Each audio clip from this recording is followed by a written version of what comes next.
ప్రేమ వలపు మూడవ భాగం. తను పరీక్షలు రాసి ఊరెళ్ళిపోయేలోపు మళ్ళీ ఒక్కసారి కూడా తనతో మాట్లాడే ప్రయత్నం చేయలేదు. ఎంతో డిజపాయింట్ అయింది. అయినా కాలం గడిచే కొద్దీ తన గురించి మరిచిపోయింది. కానీ తను ప్రస్తుత ప్రమాదం నుండి ఎలా బయటపడాలి అని పదే పదే ఆలోచిస్తుంటే అంతసేపు మదనే గుర్తుకు వచ్చాడు. అప్పటికి కాని బోధపడలేదు. తనకి మదన్ మీద ఉన్నది జస్ట్ ఫీలింగ్ కాదని, తనెప్పుడూ మదన్ని మర్చిపోలేదని. ఓక్వేళ తనకి ఇప్పటికే పెళ్ళైపోయి ఉంటే ఏమిటి పరిస్థితి అన్న ఆలోచన వచ్చినా మదన్ దగ్గరికే వెళ్ళాలన్న అభిప్రాయాన్ని మాత్రం మార్చుకోలేకపోయింది. ఏదో మాటల్లో మాధురి దగ్గర నుంచి ఆ రోజుల్లోనే మదన్ గురించి రాబట్టింది. ఇంచుమించులో 4 సంవత్సరాల తరువాత అక్కడికి వెళ్ళబోతూ ఉంది. ఆ ఊళ్ళో వాళ్ళు చాలా మోతుబరులు. భూములు, పొలాలు, తోటలు ఇంకా పెద్ద ఇల్లు ఉన్నాయి. ఆ ఊళ్ళోకెల్లా పెద్ద ఇల్లు వాళ్ళదే. మాధురి మాటల సందర్భంలో తనతో చెప్పింది గుర్తుకు వస్తుంది. సుస్మితని డిస్టర్బ్ చేస్తూ బస్ వచ్చి ఆగింది బస్ స్టేషన్లోకి. మదన్ మనసులో కొండంత ఆశతో, ఇంకా కొండంత ప్రేమతో నీ దగ్గరికే వస్తున్నా. ఆ దేవుడు నాలో నీ మీద ఉన్న ప్రేమని నువ్వు గమనించేలా చేసి నాకు ఆశ్రయం ఇప్పించాలని కోరుకుంటున్నా. ఇంకా ఆ తరువాత నా ప్రేమని నువ్వు అంగీకరించి నన్ను పెళ్లి చేసుకోవాలని కూడా కోరుకుంటున్నా. బస్ కదులుతూ ఉంటే సీట్లో వెనక్కి వాలి రిలాక్స్ అవుతూ అనుకుంది సుస్మిత. ఆ తరువాత ఎప్పుడు నిద్రపట్టేసిందో ఆ అమ్మాయికి తెలియలేదు. ఆ ఏటి పక్కన ఉన్న తమ పెద్ద తోటలో అలా సమయం గడపడం అంటే మదన్కి చాలా ఇష్టం. ఇక్కడికి వచ్చి ఉన్నాడు అంటే ఎంత సమయం గడిచేది కూడా తనకి తెలియదు. ఒక్కొక్కసారి సాయంత్రం 4 అలా ఇక్కడికి వచ్చాడు అంటే రాత్రి 8-9 వరకు కూడా ఈ తోటలో ఉండిపోతాడు. చిన్నప్పటినుంచి ఇదే తోటలోకి వస్తున్నా, ఇదే తోటలో ఉన్న ఫామ్ హౌస్లో గడుపుతున్నా తనకెప్పుడూ వాటిమీద విసుగురాలేదు. నిజానికి ఈ ముమ్మర గ్రామం అన్నా, ఈ గ్రామంలో ఉన్న తమ భూములు, పొలాలు అన్నా కూడా మదన్కి ఎంతో ఇష్టం.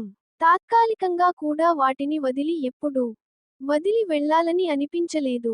వీటన్నింటికన్నా కూడా తనని, అమ్మని, నాన్నని మించి చూసుకునే అన్నయ్య వదిన అంటే ఇంకా ప్రాణం.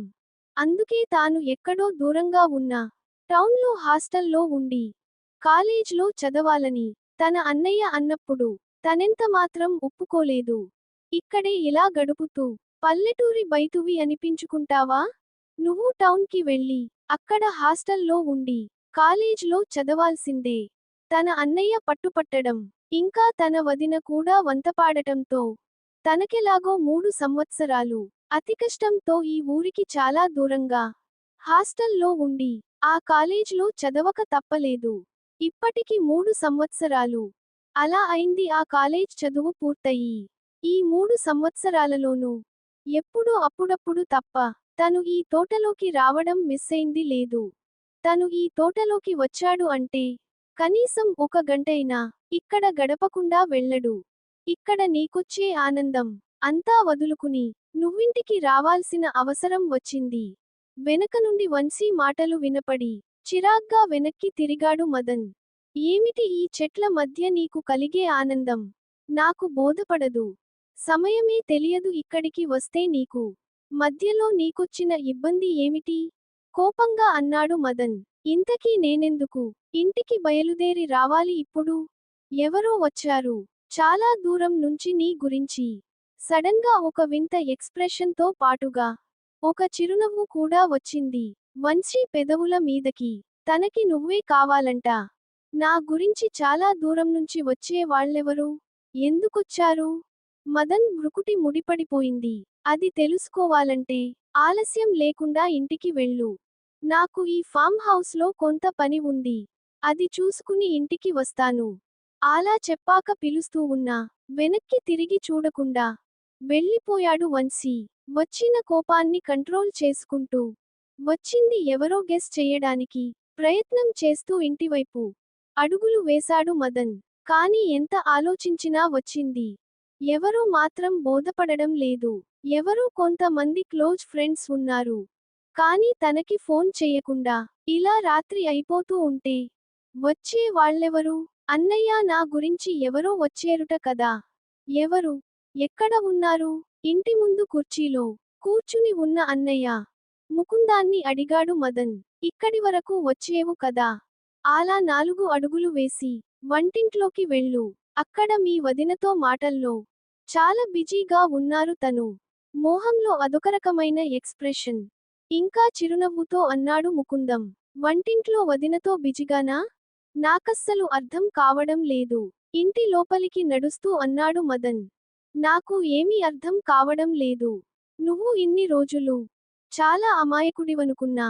అన్నయ్య మాటలు వినిపించినా వెనక్కి తిరిగి సమాధానం చెప్పే ఓపికలేక ముందుకే నడిచాడు మదన్. అసలే మనసంతా విపరీతమైన కన్ఫ్యూజింగ్గా ఉన్నా ఇంకా ఎవరో గెస్ చేయడానికి ట్రై చేస్తూ వంటింట్లోకి అడుగు పెట్టాడు మదన్. వంటింట్లో తన వదిన పక్కనే స్టవ్ దగ్గర ఎవరో అమ్మాయి నిలబడి మాట్లాడుతూ ఉంది. తన వదిన ఏదో బిజీగా పనిచేసుకుంటూ ఉంటే తన గురించి వచ్చింది ఒక అమ్మాయా? మనసంతా ఆశ్చర్యంతో నిండిపోయింది మదన్ కి. ఇంకా గెస్ చేసి ఓపిక లేక వదినా అన్నాడు చిన్న గొంతుతో. ఆ పిలుపు వినగానే తన వదిన వనజ మాత్రమే కాదు, ఆ అమ్మాయి కూడా వెనక్కి తిరిగి చూసింది. అప్పటికే ఆశ్చర్యంతో నిండిపోయిన మదన్ మనస్సు ఒక్కసారి షాక్తో నిండిపోయింది. కలలో కూడా ఊహించని విషయానికి తనిక్కడకి ఈ రోజు వస్తుందని. నువ్వా? ఆశ్చర్యంతో ఎలా అన్నాడో తనకే తెలియదు. నేనే. ఆ అమ్మాయి ఎంత అందంగా ఉందో. నవ్వు అంత అందంగానూ ఉంది. ఏదో నీకు ఫోన్ చెయ్యకుండా వచ్చినంత మాత్రాన నువ్వు ఇంతగా ఆశ్చర్యపోవాలా? నీ లవర్ నీకు ఇంటిమేషన్ ఇవ్వకుండా రాకూడదా? ఆ గొంతు కూడా అప్పటి గొంతు లాగే అంత మధురంగానూ ఉంది. నువ్వు నాకు లవర్వా? మదన్లో షాక్ ఇంకా ఎక్కువ అయిపోయింది. ఏం కాదా? నేను మీ అన్నావదినల దగ్గర ఏమీ దాచలేదు. అంతా చెప్పేశాను. ఆ మోహంలో బెరుకు కానీ కంగారు కానీ ఏమీ లేవు. చాలా స్థిమితంగా మాట్లాడుతుంది. ఏం చెప్పావు వాళ్ళ దగ్గర? మదన్లో షాక్ కాస్త కోపంగా మారిపోయింది. ఆ రోజు తనతో ఎంత పొగరుగా మాట్లాడిందో ఎప్పటికీ మరిచిపోడు తను. కానీ ఫ్రెండ్ అని కూడా కాదు, లవర్ని అని చెప్పడమేమిటి? ఈ ఉద్దేశంతో అలా ఆందో బోధపడడం లేదు. మాకు ఏం చెప్పిందో అంతా నీకు చెప్తుంది. మేడ మీద నీ గదిలోకి తీసుకుని వెళ్ళి మాట్లాడు. చాలా రోజులకి కలుసుకున్నారు. ఇక్కడ ఇలా వాదన పడొద్దు. ఆ అమ్మాయి చెప్పినదంతా విన్న తరువాత వనజకి మదన్ మాట్లాడే తీరు ఆశ్చర్యంగా ఉంది. ప్రస్తుతానికి అదే మంచిదనిపించింది మదన్కి.